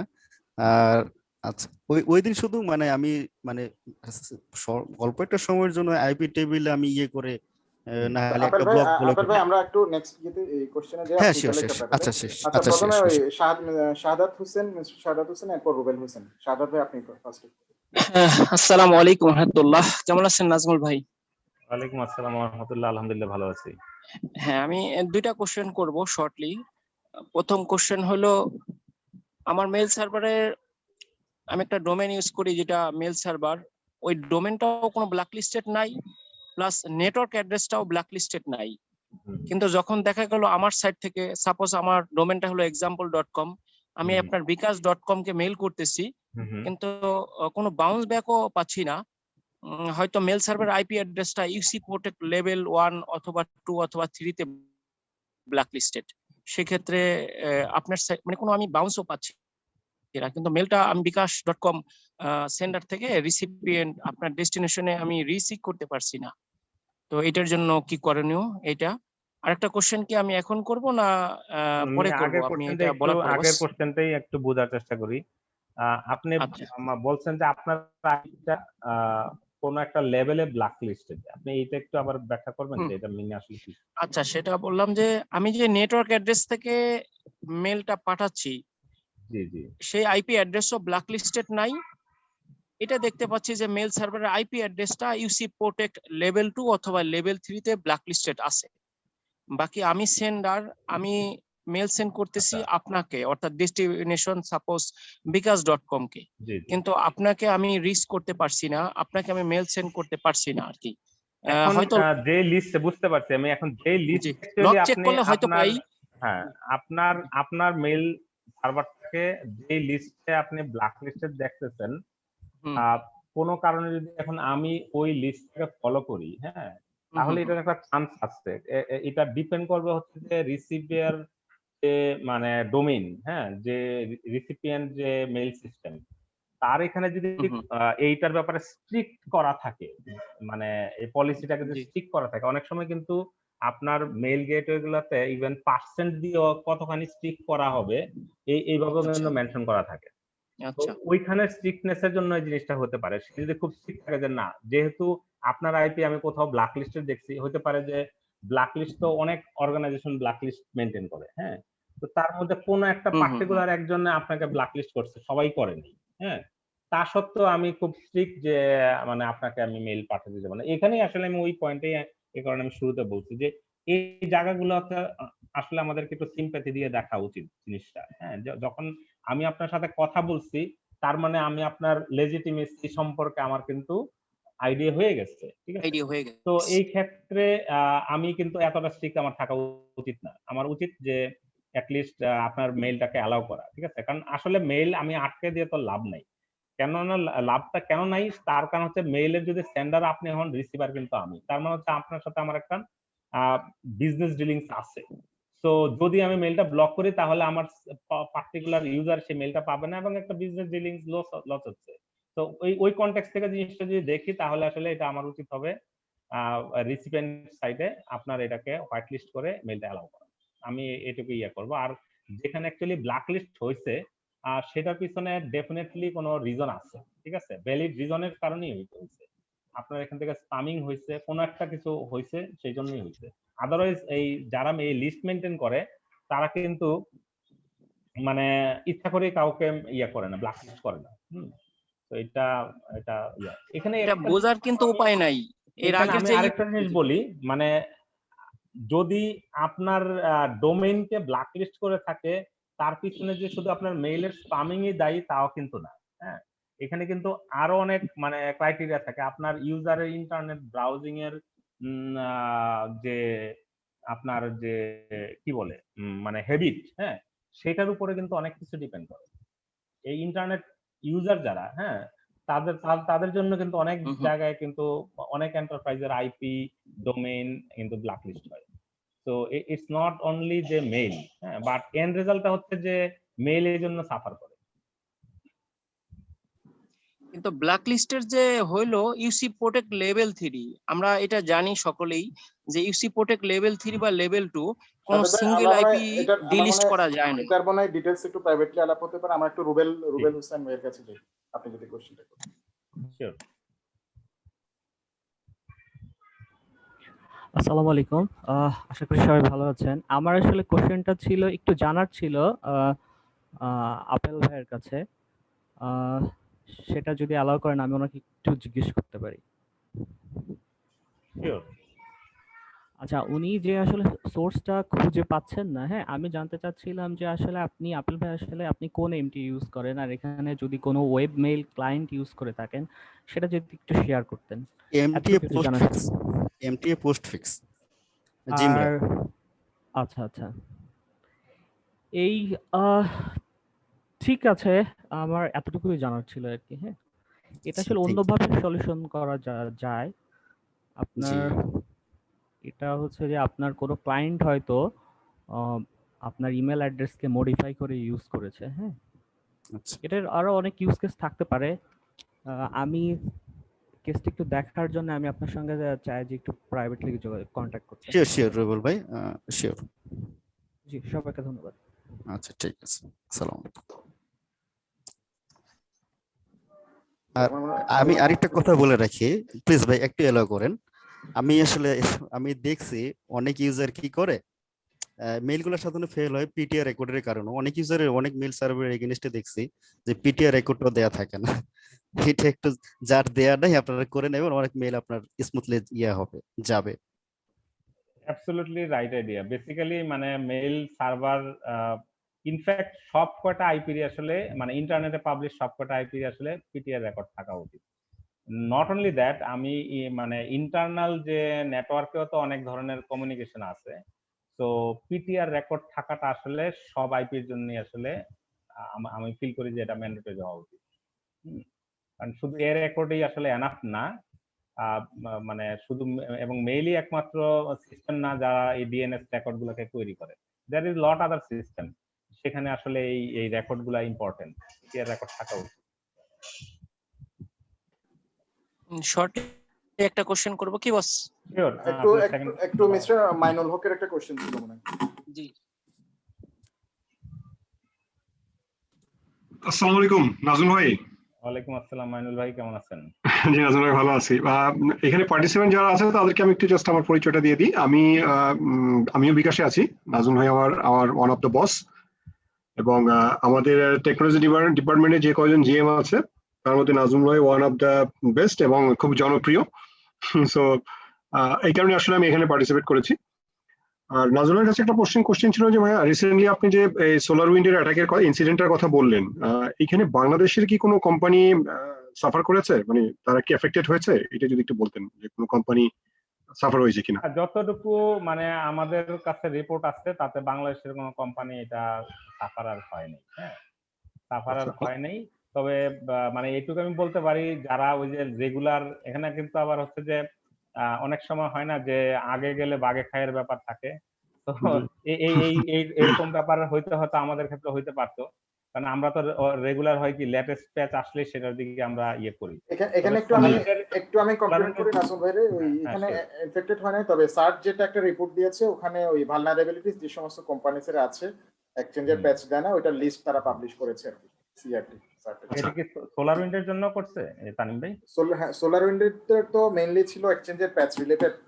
ওই না এক্সচেঞ্জের প্যাচ রিলেটেড না, কিন্তু মাইনুল ভাইয়ের কোশ্চেনটা ছিল হচ্ছে যে সোলার উইন্ডের মানে ভালনারেবিলিটির জন্য কেউ এফেক্টেড হয়েছে কিনা। হ্যাঁ, যে হ্যাকিংটা হয়েছে মাইক্রোসফটের, ওই কনটেক্সটে বলবো যে না, ওইরকম বাংলাদেশে কেউ হয় নাই।